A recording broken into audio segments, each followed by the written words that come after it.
அதே போன்று இந்த மிஅராஜுடைய பயணத்திலே ஸல்லல்லாஹு அலைஹி வஸல்லம் அவர்கள் சித்ரத்துல் முன்தஹாவை கண்டார்கள்.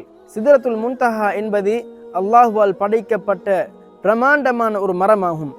அந்த மரம் அல்லாஹ்வுடைய படைப்புகளில் யாராலும் வர்ணனை செய்ய முடியாத அளவு அழகு நிறைந்த ஒரு மரமாகும். அந்த மரத்தை சுற்றி தங்கத்திலான பட்டாம்பூச்சிகள் சிறகடித்து கொண்டிருக்கும். அந்த மரத்தின் ஒரு இலை யானையின் காதுகளை போன்று பெரியதாக காணப்படும். அந்த மரத்தின் அடிப்பகுதி சித்ரத்துல் முன்தஹாவின் அடிப்பகுதி 6வது வானத்திலும் அதன் உச்சி அதாவது அதன் மேல் பகுதி 7வது வானத்தையும் தாண்டியதாக காணப்படும். ஸல்லல்லாஹு அலைஹி வஸல்லம் அவர்கள் இந்த சித்ரத்துல் முன்தஹா என்ற இடத்தை அடைந்ததன் பின்னால் மலக்குமார்கள் லவ்ஹுல் மஹ்ஃபூதில் இருந்து தமது ஏடுகளிலே கலமினால் பதிவு செய்யக்கூடிய அந்த சப்தம் கேட்கும் இடத்தை ஸல்லல்லாஹு அலைஹி வஸல்லம் அவர்கள் அடைந்தார்கள். அந்த இடத்தை அடைந்த போது ஜிப்ரீல் அலைஹிஸ்ஸலாத்து வஸ்ஸலாம் அவர்கள் நபி ஸல்லல்லாஹு அலைஹி வஸல்லம் அவர்களை விட்டும் பிரிந்து விட்டார்கள்.